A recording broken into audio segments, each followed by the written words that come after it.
So, just in here with a quick tip to talk about how to make a lot of money. This is not my idea. I picked up this idea or this method from, hang on a second, from, where is it? Where did I put it?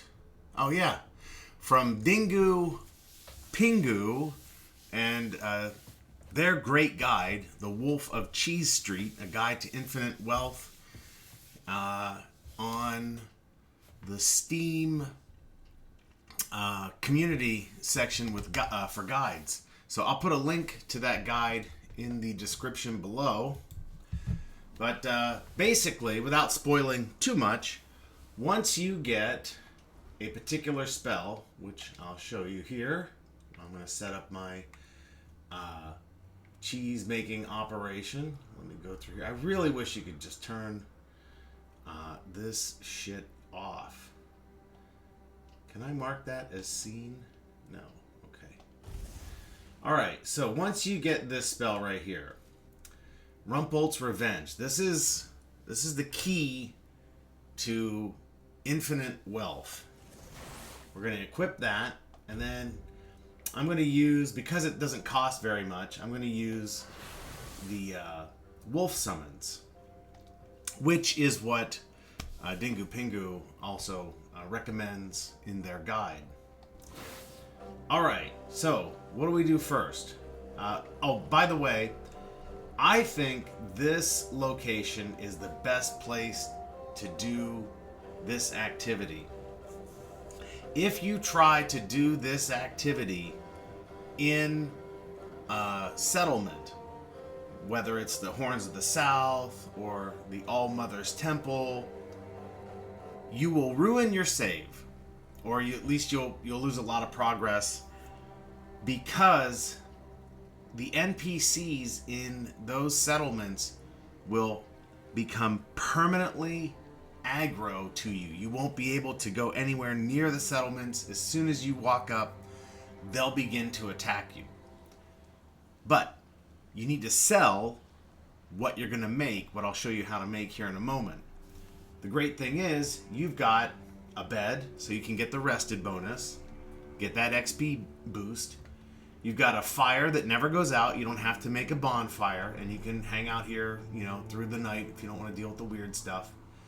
But most importantly, you've got this merchant right here, which you can just come over to, and when you're ready, you can sell all of your cheesy goodness to them. So you got everything you need right here at the beach where you start the game. Okay. So first thing, I might as well, not waste anything here. So I'm going to use my Grindy Boys for the first round of production. So what we're doing is we are cheesifying our summons. You do the heavy cast for Rumpolt's Revenge, and poof, you've got a pile of cheese after just a few seconds.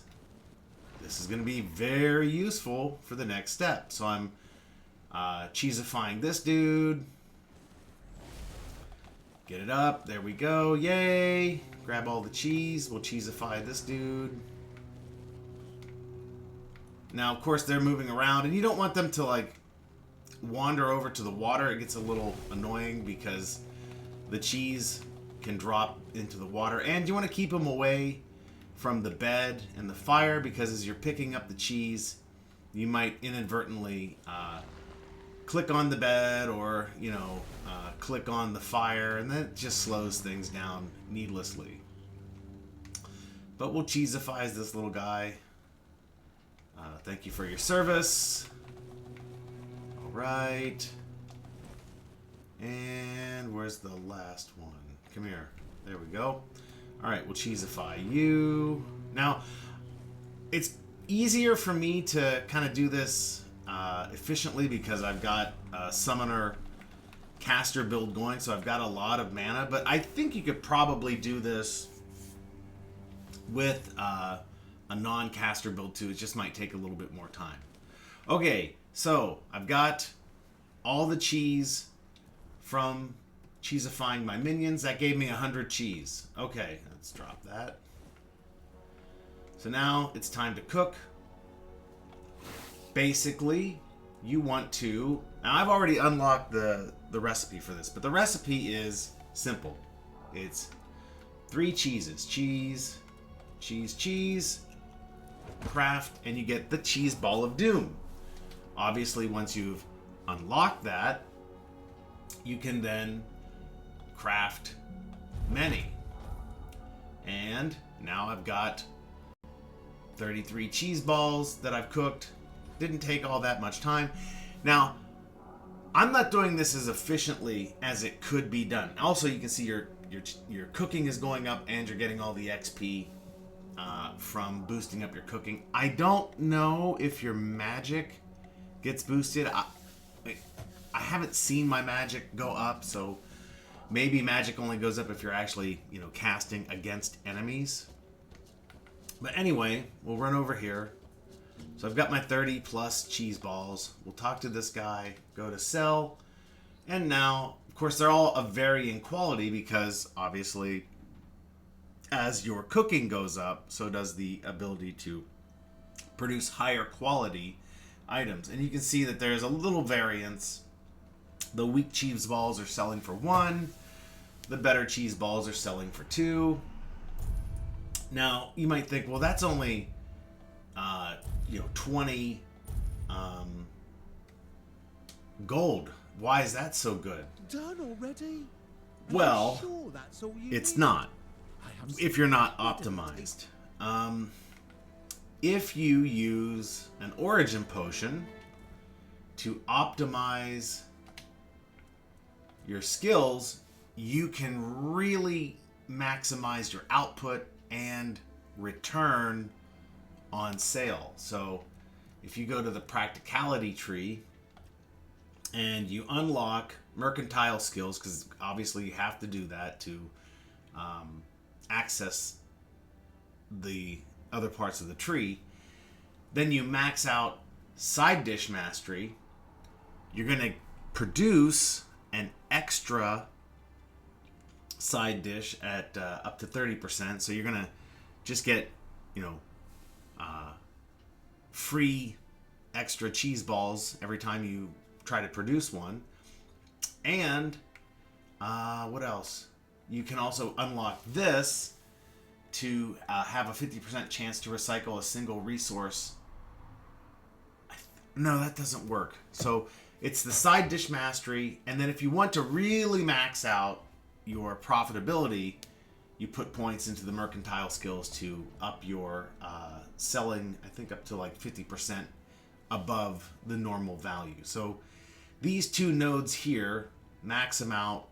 That's going to really maximize your overall return and time invested in doing this.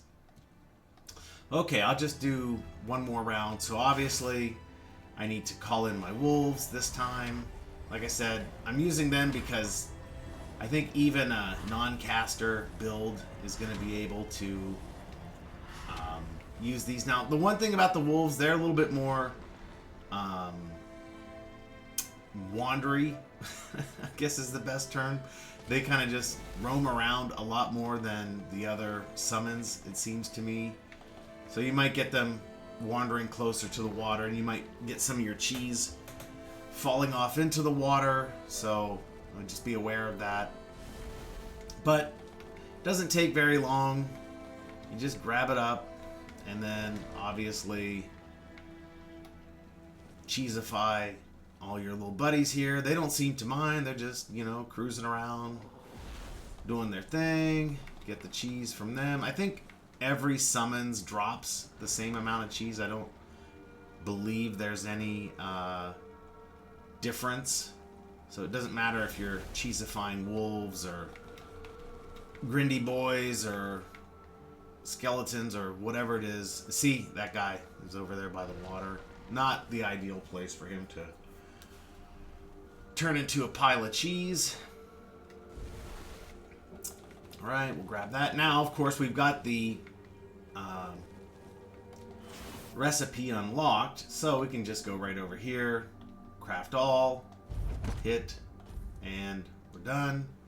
We got our 33. Now, obviously, you wouldn't want to walk over here for just every 33. That's kind of stupid. You just want to sell that, you know, when you have a huge pile, right? So we'll sell that, and we'll sell that. Oh, I sold my cheese. No. Okay, it doesn't matter. Anyway, Have a safe journey. not mind-blowing Get eaten. until you maximize the mercantile skills and the chance to get a free cheese ball every time you make it. Probably you wouldn't want to leave those skill points there. You'd probably want to have a second origin potion to drink to get back to your real build. But, you know, you could sit here, grind it out. My plan right now is to go ahead and just do this until I've got about 40,000 gold, because I want to buy the house in town, just to see what what it's like to have a house in this game, and then be able to do some at least basic upgrades on my gear. So anyway, I'm gonna leave it there. I hope you found this interesting, and shout out to Dingu Pingu, great guide, very helpful, and we'll see you in the next one.